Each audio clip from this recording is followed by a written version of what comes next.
Hey, everybody. Welcome back to Let's Talk Recovery. Now, I'm really glad you're here tonight. Um, if you're watching live tonight, I would ask that you take a second and say hello in the comments and let me know where you're tuning in from. And if you're watching the replay, I would encourage you to type replay, hit that into the comments. I always love seeing who joins later. And let me know where you're viewing from too. I'm always interested in that. Now,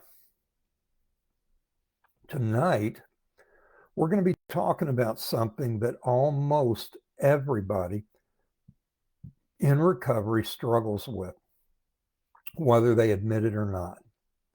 And that is setting healthy boundaries without experiencing guilt. Because a lot of us know we need boundaries. We know that, but we struggle with it. Knowing we need boundaries and actually setting them are two totally different things. Can you relate to what I'm saying there? The moment we think about saying no, the moment we think about disappointing somebody, or the moment we think about changing how we show up, guilt shows up. It's right there. So tonight, we're going to slow down and we're going to take some time to unpack a few things, like what boundaries actually are, why guilt shows up so strongly. We're going to talk about how poor boundaries affect our recovery and what healthy boundaries look like. And then we're going to wrap up with how to tolerate the discomfort that comes after we set a boundary. Now, as I'm talking tonight, you may notice my voice might waver a little bit. Been struggling with some congestion. My voice it's been coming and going a little bit. I'm going to try not to cough too much. I got me some cough drops and some mints here, and you'll see me popping them in my mouth from time to time. I'm trying to be able to keep talking through the whole live here. So, let me start tonight with a question for you. When you think about setting a boundary, what emotion shows up first for you? Is it guilt? Is it fear?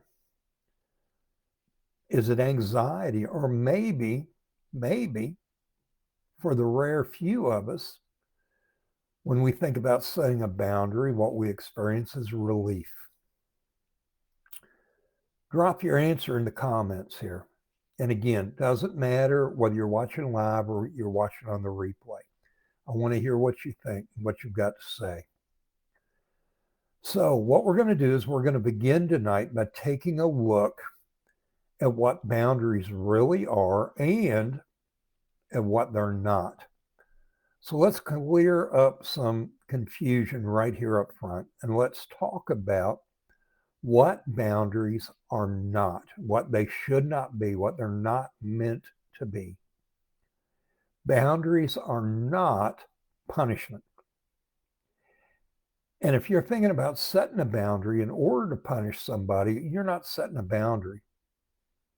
You're looking to get revenge. Boundaries are not punishment. Boundaries are not control. Most of the time, when we try to take control in a situation, you're not going to want to hear this, but most of the time, when we attempt to take control, what we're experiencing is fear, and control is a response to fear. Boundaries are not about fear. Boundaries are not meant to be walls. They're not meant to be threats. They're not meant to be ultimatums. And a boundary should never be meant as an attempt or a way to change somebody else.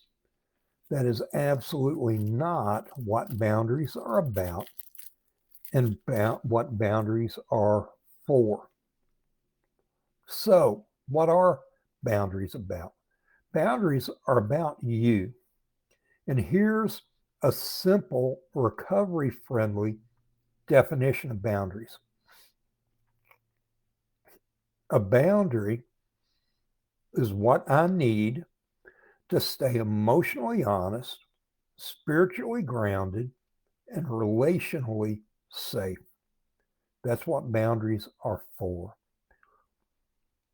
Boundaries define what I am responsible for.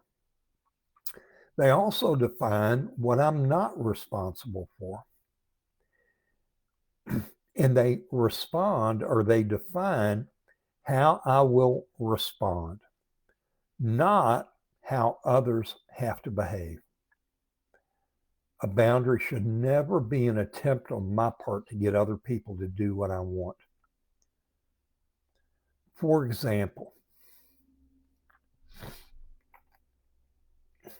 we might say, I'm not able to have this conversation late at night. I had somebody just today, I was meeting with somebody today, and they told me we've talked about boundaries in the past, and they were in a group with me last night. They were in a group that I attend, and somebody in the group seated next to them was talking about how their wife sometimes at night at bedtime will try to bring up a topic that's going to cause conflict. And the guy in the meeting last night said, I set a boundary. I tell her we're not going to talk about that tonight. We'll talk about that tomorrow when we have the time. And this fella today told me, he said, I went home last night. He said, my wife was a little upset. She had forgotten that I was going to group. And she tried to bring something up last night as we were getting into bed. And he said, I told her, we're not going to talk about that tonight. We will talk about it tomorrow when we have time. And it actually worked well.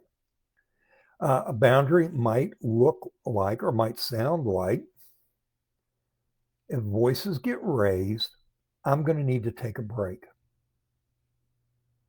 Or it could be something like, I'm willing to help, but not at the cost of my recovery. Now, those aren't punishments. None of those statements, all three of those statements, none of those statements were punishments. All three of those statements provided clarity. And clarity actually reduces conflict in the long run. Might produce a little bit of conflict in the here and now, but in the long run, they are going to reduce conflict. So let me ask you, can you name one situation in your life where you're feeling drained because a boundary is missing? A boundary needs to be set. Things need to be clarified. So then the question arises, why is it when we set boundaries, why is it that a lot of times guilt shows up? Guilt is present.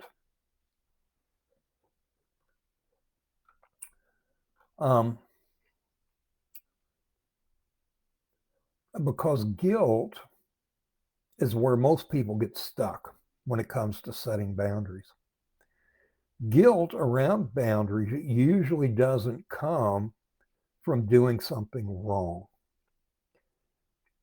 Guilt most of the time, especially in relation to boundaries, comes from breaking an old rule that you learned early in your life. Many of us, see if you can relate to these. Many of us grew up learning things like Don't rock the boat. Don't make waves. Do whatever's necessary to keep the peace. Have you heard that one before? Be nice. I used to hear that one many times every day. Don't disappoint people.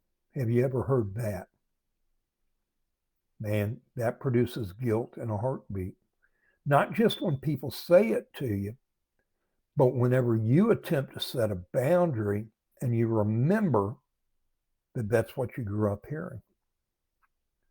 Or the idea that other people's emotions aren't your responsibility. Now, for some of us, as we grew up, for some of us, love was a conditional thing. We were valued when we were helpful, when we were quiet, when we were agreeable, or when we were self-sacrificing.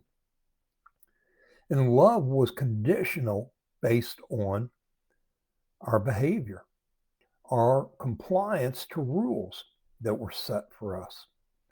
So when we set a boundary now, today, in our recovery, our nervous system doesn't automatically say, oh, this is a healthy thing.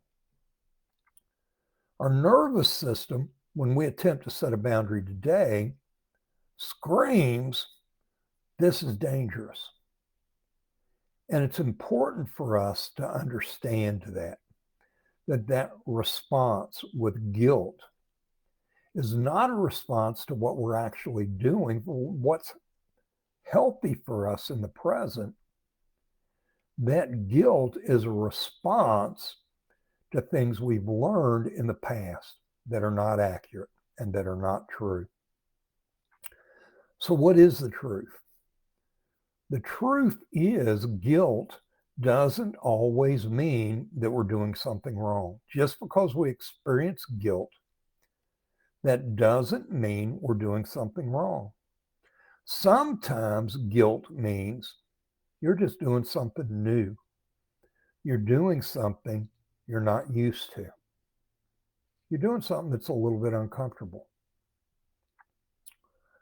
So, here's another question for you. I always have questions. Where did you learn that saying no was unsafe or was selfish? Where'd you learn that? Who taught you that? Now, in recovery, boundaries are not optional. If we want to experience recovery, boundaries are foundational to recovery. We have to set boundaries. We have to be safe. Without boundaries, we end up getting overextended. Without boundaries, we become resentful. Without boundaries, we feel trapped. And without boundaries, we emotionally relapse before we ever behaviorally relapse. But let me tell you this, when we emotionally relapse, when our emotions get triggered, when they get fired up to an extreme, relapse is right there behind. Behavioral relapse is right there. So, here's something that I say often. Resentment, many times, is the result of unclear or unspoken boundaries. Maybe if you're in AA or a 12-step group, you've heard that expectations are premeditated resentments. But resentment in recovery is usually the result of unclear or unspoken boundaries. We need a boundary. We know what boundaries we need, but we don't state those boundaries. We don't let people know what our boundaries are, or we're not clear in setting that boundary. And then when somebody crosses that line, we become angry and we become resentful. In recovery, boundaries protect my sobriety. In recovery, boundaries protect my emotional regulation. And we've talked before, feelings and emotions are what lead to those unhealthy behaviors, feelings and emotions that are uncomfortable for us and that we don't know what to do with. In recovery, boundaries protect our spiritual health. And in recovery, boundaries protect our relationships. So here's a hard truth. People who have benefited from your lack of boundaries are probably going to resist your growth. When you begin to set boundaries, when you say, this is something that I can't tolerate to protect my emotional regulation. When you say, this is a line that I can't cross, or it's a line that I can't allow you to cross, those people who benefited from your lack of boundaries are not going to be happy with that. They're not going to be happy.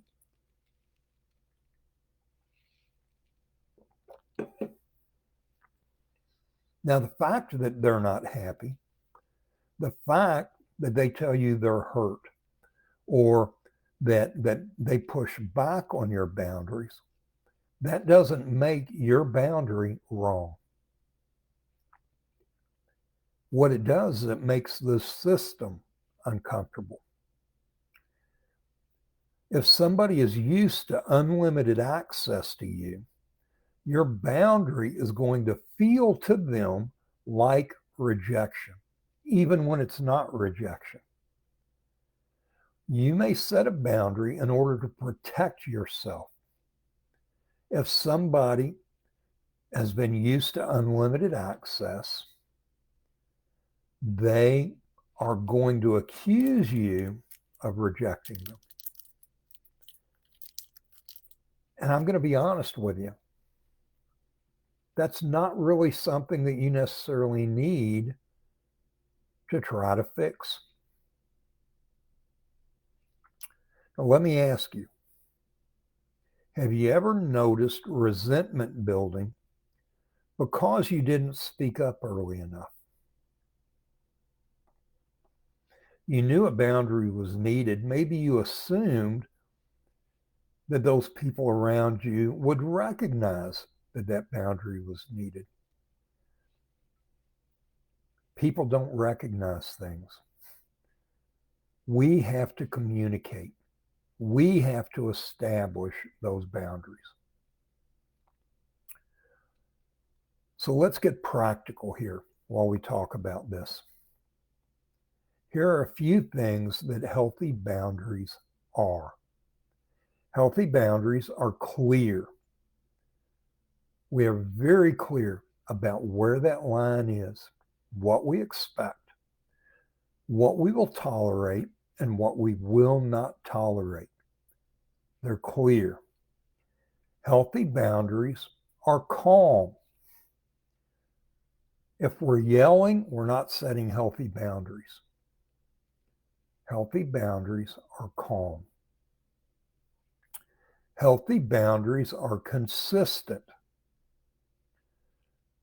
We don't set a healthy boundary today, and then tomorrow, because we're in a little different mood, we tolerate people crossing that boundary.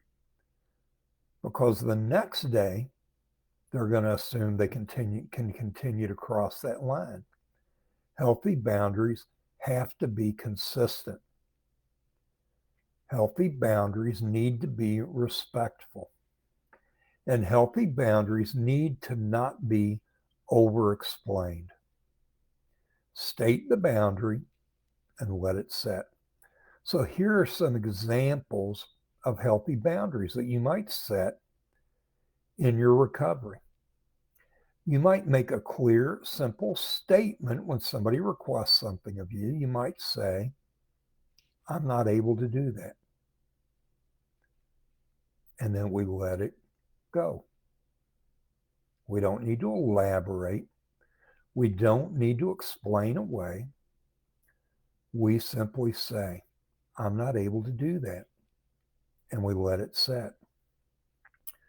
We might say, when somebody asks us to do something, we might say, I need time to think about this. And then again, we let that boundary stand. We don't let somebody push in and pressure us to go ahead and make a decision now. I need some time to think about this. And the boundary stands. It might be, I'm willing to talk about this later. And there can be a number of reasons for setting a boundary like that. It might be that in the present, we're just exhausted emotionally or physically. It might be that it's late. It might be that we have another appointment or someplace we need to be. And so we set a boundary.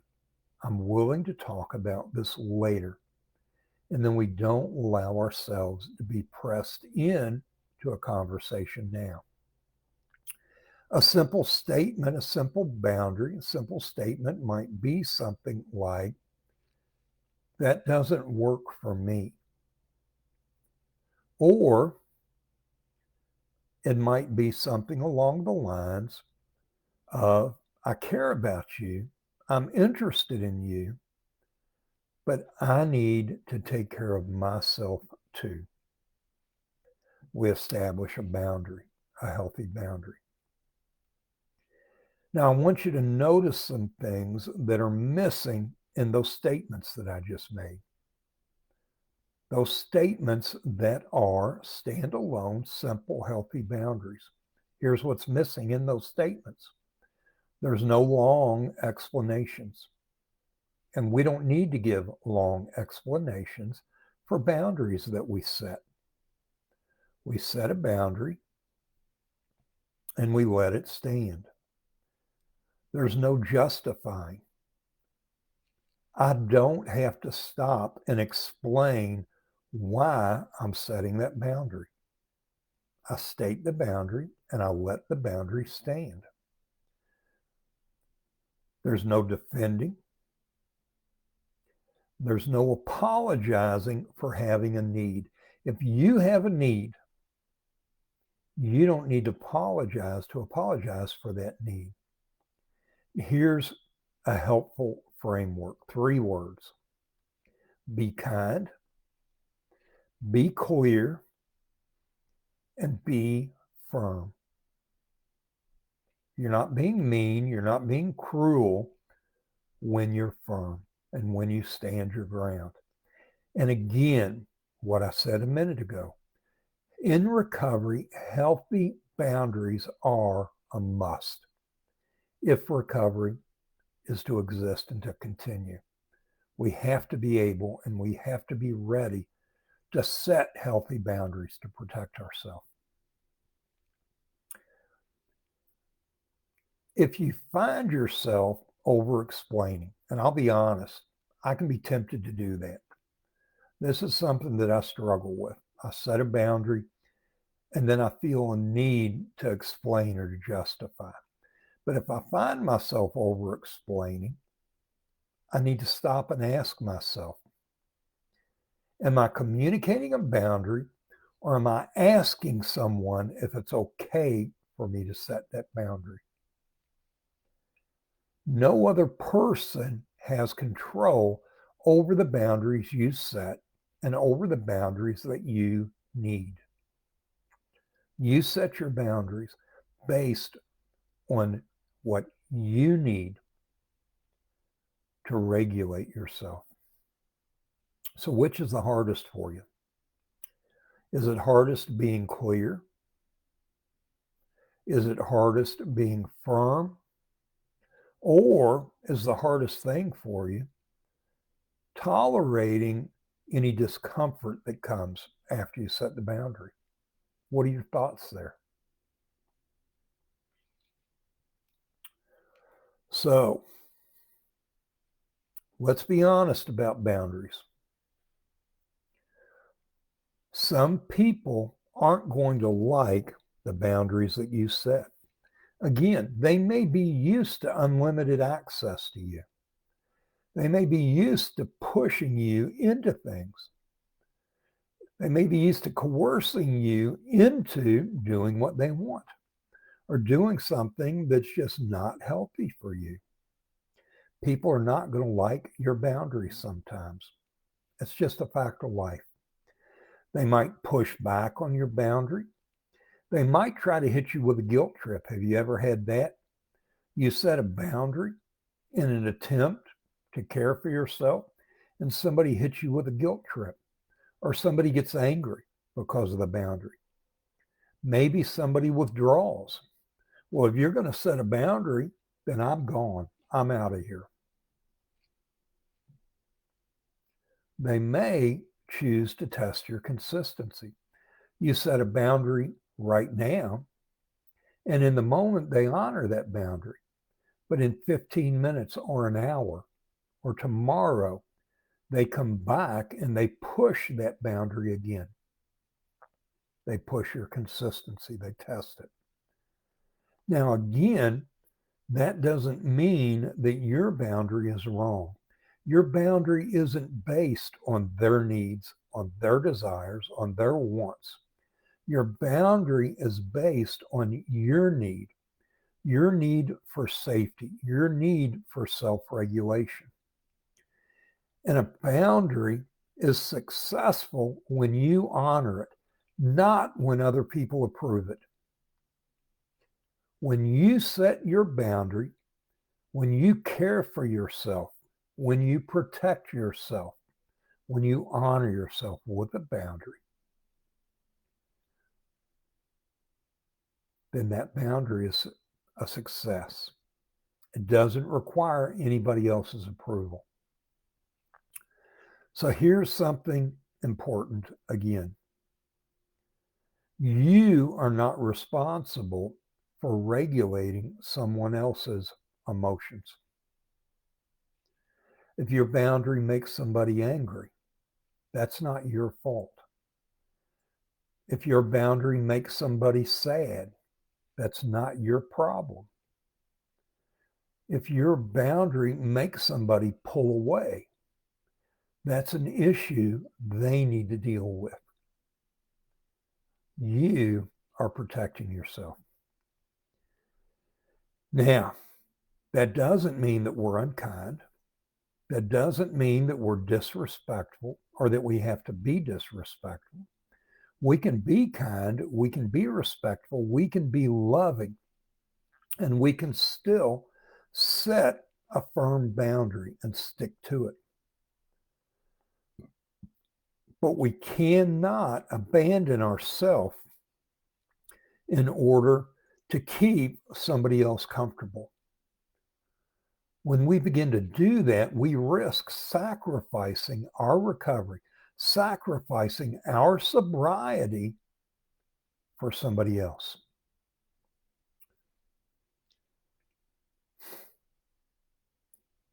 I want you to repeat something with me. I can be compassionate without betraying myself. Let's say that again. I can be compassionate without betraying myself. Discomfort after setting a boundary doesn't mean danger. Discomfort after setting a boundary oftentimes means growth in ourselves. What are your thoughts on that? How's life gone for you as you've set boundaries? Are boundaries something that, You got it, Blas. I can be compassionate without betraying myself. Let me ask you a question. Who is responsible for your recovery? Who is responsible for your sobriety? Is it your friends? Is it your family? Is it a coworker? Is it that person that's asking you to do something that they don't have a problem with, but it makes you uncomfortable? I am responsible for my recovery. I am responsible for my sobriety. If I'm struggling in my recovery, if I'm struggling in my sobriety, I can't point a finger at somebody else and say it's your fault. If I'm struggling, odds are that I have not set healthy boundaries and I'm not sticking to those boundaries. What are your thoughts on that? Let me ask you, do you have any examples? Have you ever set a boundary and had somebody push back? Have you ever set a boundary and somebody said, oh, come on, you can do this. Don't be a prude. Don't be a sissy. It's not going to hurt for you to do this. Have you ever had somebody push back? And have you ever given in? Have you ever compromised a boundary? Because somebody said it made them uncomfortable. Somebody said, well, I don't have to have a boundary like that. You must be weak. No. What we're being is responsible. We're being responsible for ourselves. We're taking a stand for what we need and for what is right for me. And here's another thing. We may have friends that set boundaries, and we may look at those boundaries and say, I don't have to do that. I don't have to do that. That's not something that I struggle with. But when somebody else sets a boundary, they are setting that boundary for their safety and for their well-being. And we need to remember the struggles we've had when we've tried to set boundaries and other people have tried to cross those boundaries or push back on those boundaries. We need to be respectful of others.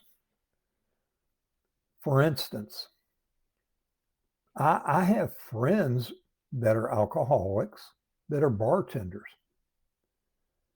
I've got other friends that can't be within 100 yards of alcohol, or it's going to cause them a problem. So one person is an alcoholic, but works as a bartender. But they don't struggle and they don't drink. Another person can't be anywhere near alcohol. So which one is right? They both are, because the boundaries that they adhere to, the boundaries that they set for themselves are for their well-being. It's what is healthy for them. We set boundaries based on where we are at and where our struggles are taking place. The boundaries that I set are intended to be boundaries for me. They're not boundaries for everybody else. and somebody else sets a boundary that's more loose than one that I would set, or is more strict than one that I would set, it's not my place to criticize their boundaries. My place is to respect their boundaries and to honor their recovery and the work that they're doing.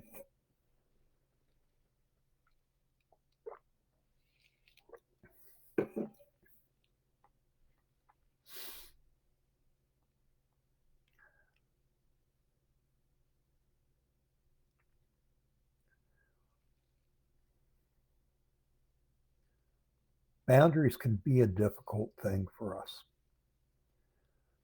Boundaries may take a little bit of trial and error. I set a boundary, and then I recognize that that boundary is a little bit loose. I need to tighten that boundary up a little bit. I may set a boundary and then realize that boundary is a little bit tight. And it's okay for me to make an adjustment based on my experience, based on my ability to regulate in that situation, not based on an expectation or a demand that somebody else places on me. My boundaries, the lines that I draw, are based on where I am at. And my boundaries over the years have changed. Early on, I may need to avoid, depending on what my struggle is, drugs, alcohol, sex, whatever it may be. A sex addict, somebody at one point in their recovery might have to set a boundary. I stay away from areas, there's a time I'm a sex addict. That's part of my struggle. And there was a long period of time in my life when pools, things like that, beaches, things of that nature were just off limits for me. I couldn't be in situations like that without objectifying the women that were around me. It wasn't a healthy place for me. Now, does that mean that that's going to be a lifetime place? In sex addiction, we may place guards on our devices, locks and monitoring on our devices so that somebody sees where we're going and what we're looking at. That's a boundary that we place for the present, but it's not necessarily a life sentence. It might be early in our recovery from alcohol that if we see we're in a location where alcohol is present, we're out of there. And that might be what's best for us at that point in our recovery. That might be the boundary that we have to have in place. Somebody else may press us. Oh, come on. You can be around alcohol and you don't have to drink. No, there may be a time in my recovery where I can't be around alcohol at all. But again, that may not be a life sentence. There may be a time down the road when that's no longer as much of a struggle for me. When I'm able to be around somebody else that's drinking and it doesn't cause me problems. Boundaries are able to be adjusted. But again, the key is the boundary is not based on the desires and the expectations of the people that are around us. The boundaries we set are based on our needs. They're based on what we need to be able to self-regulate and to remain in a position of safety where we don't feel compromised. We don't feel at risk. We don't feel threatened. And so we establish a boundary. And if others can't honor that boundary, that's their problem. There was a time in my life when, years ago, a lot of my in-laws drank a lot. A lot of them drank a lot.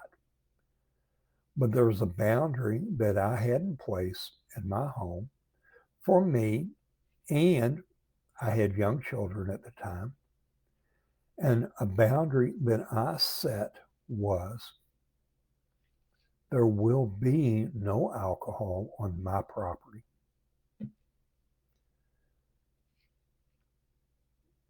My battle, my struggle wasn't with the fact that some of my in-laws drank.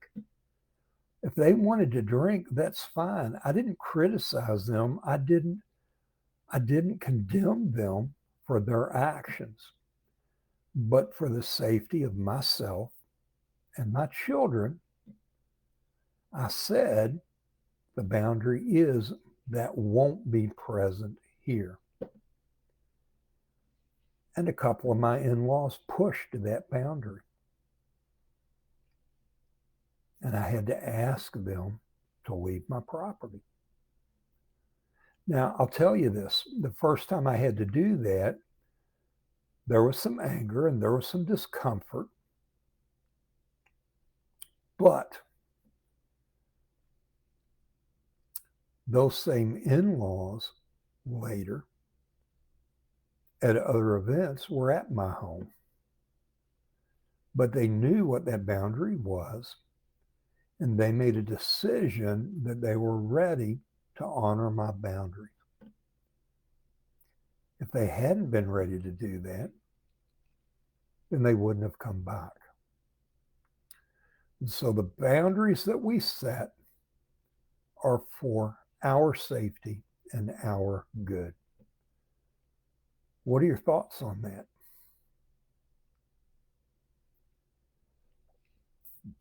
Are you ready to begin to set healthy boundaries? Are you ready to begin to evaluate what are my needs? Where am I at in my recovery? And what is good for me? Are you ready to communicate healthy boundaries? Boundaries that are clear. Boundaries that are communicated in a calm manner. Boundaries that are consistent. Boundaries that are respectful. And boundaries that you're not going to over-explain. You're going to set the boundary and you're going to allow the boundary to stand. Are you ready to take a healthy stand for your recovery? So, couple things. What we've been talking about tonight are healthy boundaries without guilt. I'm not going to feel guilty because I set a boundary for my protection and somebody else has a problem with it. Here's your practice. Here's your challenge for the week.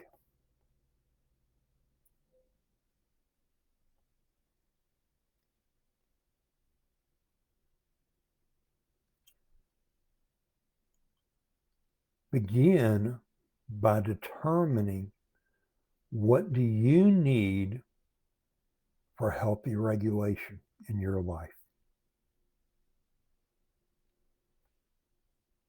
And then don't be afraid to speak up calmly and clearly and set a boundary in that area of your life.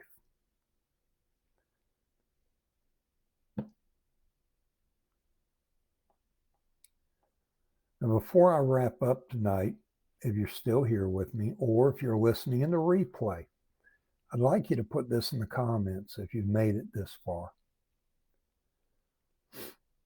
What is one insight or sentence that you're taking away from the night?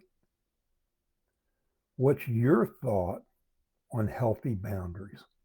Are healthy boundaries something that you're currently putting in place in your recovery and in your journey? Are they something that needs work? Are they something that you still need assistance with? You need better understanding of.